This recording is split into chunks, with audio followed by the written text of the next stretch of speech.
Have you ever stopped to think about just how much the student population in the U.S. is changing? Well, it's definitely been a topic of discussion in education for quite some time. The numbers are pretty striking. Right now, about 35% of students in our schools come from racial or ethnic minority groups.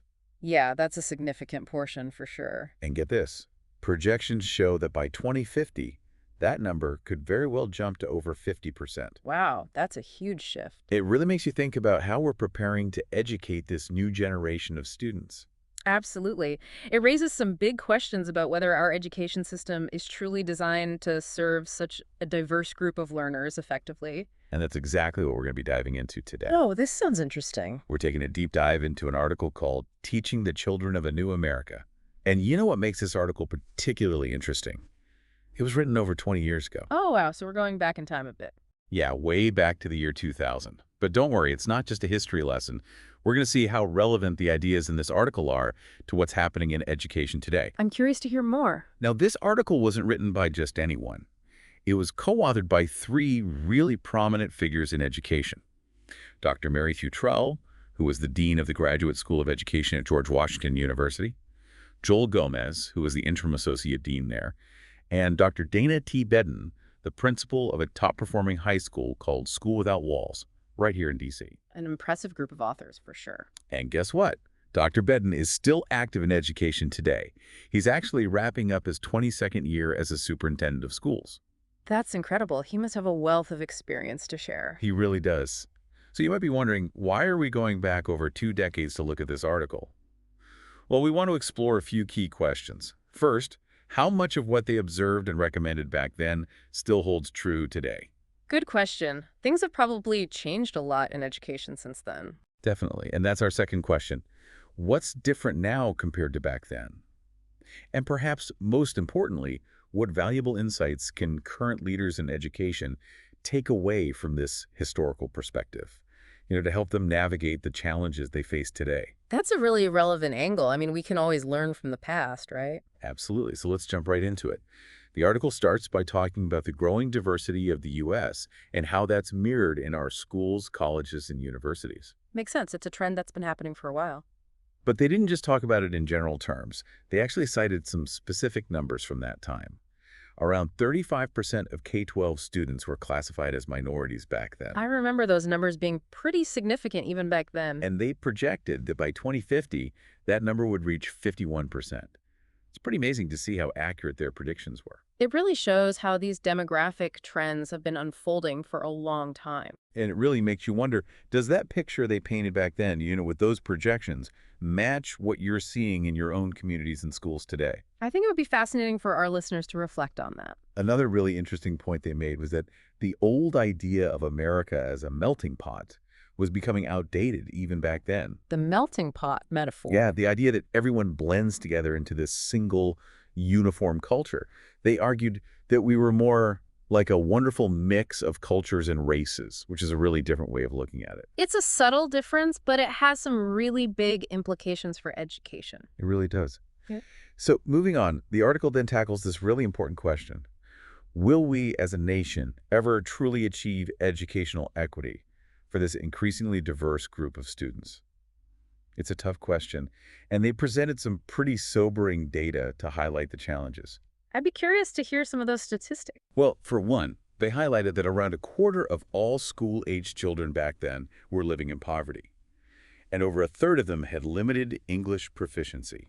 Those are some significant hurdles to overcome, both for the students and the schools trying to serve them. Exactly. And it gets even more worrisome when you consider that a third of African American and Hispanic students were going to schools where over 90% of the students were also minorities. Wow, that's a high concentration. And these schools, unfortunately, were often characterized by what they called substandard education, and they lacked a lot of the essential technological resources that were starting to become really important. That's a recipe for a really unequal playing field. It really is.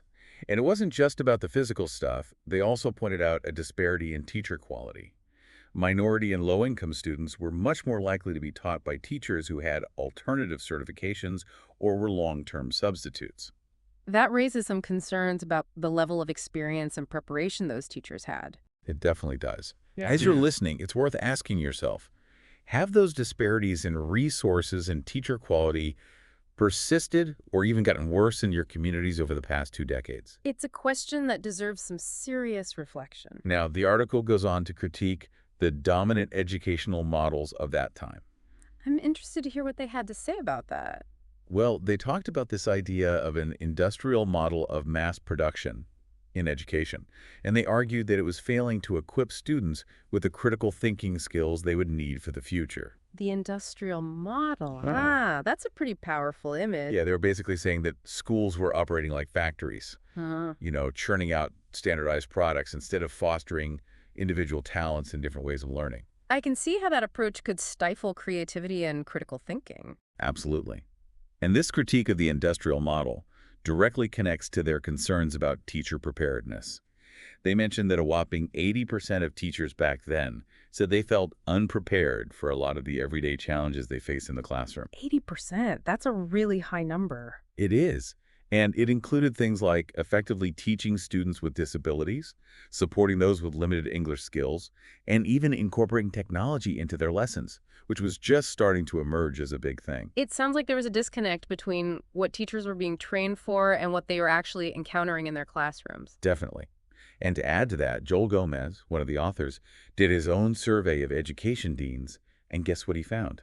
I'm all ears. About 60% of those deans believed that the teachers coming out of their programs weren't adequately prepared to work with students from diverse linguistic and cultural backgrounds. That's a pretty significant gap in their preparation. Right. And on top of that, data from the year 2000 showed that only a small percentage of teachers felt really confident in areas like implementing new teaching methods, understanding different cultural backgrounds, and effectively using technology in their teaching.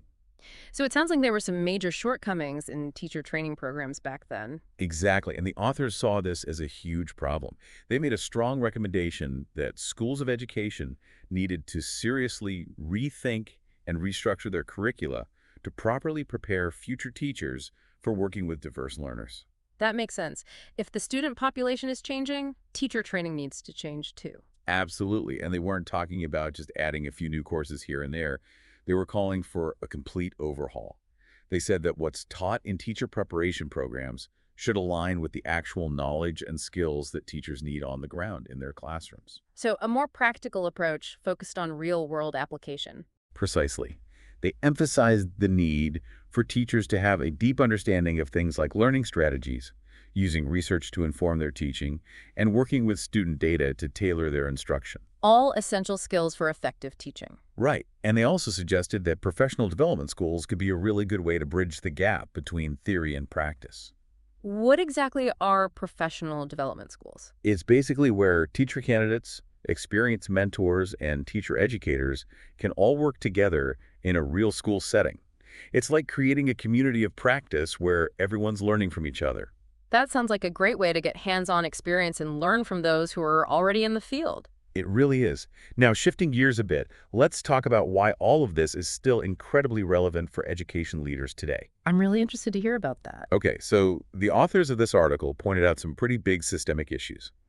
They observed that the way schools were structured often resulted in only about 20% of students getting what they considered a truly excellent education.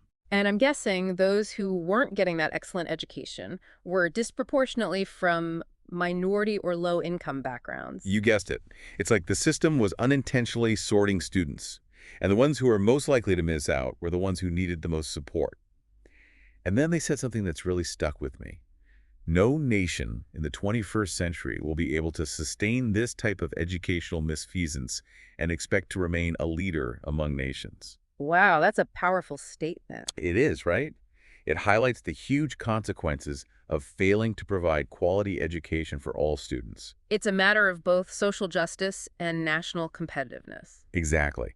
So the authors issued a call to action, urging schools of education and school districts to team up and try to reverse those proportions. Their goal was for at least 80% of all students, regardless of their background, to be receiving an excellent education. That's an ambitious goal, but certainly a worthy one. It really is. Now, as we wrap things up, it's interesting to think about what's changed in the more than 2 decades since this article was written. Yeah, I'm curious about that too. We've seen those demographic shifts they predicted actually happening, maybe even faster than they thought. But what about those fundamental challenges they identified? Are we still grappling with educational inequities, resource disparities, and concerns about teacher preparedness? It's a good question. I think to some extent, those challenges definitely persist. Right, we're still having debates about things like school funding, achievement gaps, and making sure we have enough qualified teachers. Hmm. And while we've made advancements in educational technology and teaching methods, have those changes really solved the core issues? It's hard to say for sure. Technology can be a powerful tool, but it's not a magic bullet. Exactly. And they called for a stronger commitment and adequate resources to be directed towards these problems. Do you think we've seen enough of that? That's something I think each of our listeners should reflect on in their own communities. I agree. So to bring it all together, the message of this article, though written over 20 years ago, is still very much alive today. We need to address the growing diversity of our students by making some big changes, both in how we train teachers and in how our education systems are structured. It's about making sure every student has a chance to succeed, no matter who they are or where they come from. Exactly. And that brings us to a final thought for all of you listening. What bold, innovative steps do we need to take right now to finally reach that goal of leaving no child behind? How can we make sure that every student in our increasingly diverse nation gets a quality education that sets them up for a bright future? It's a question worth pondering for everyone involved in education, and even for those who aren't. After all, the future of our nation depends on it. Thanks for joining us for this deep dive. I really appreciate you sharing your insights. My pleasure. I hope this has given everyone some food for thought. I hope so too. It's been a really interesting conversation. It has. I've enjoyed it. Me too. Until next time. See you then.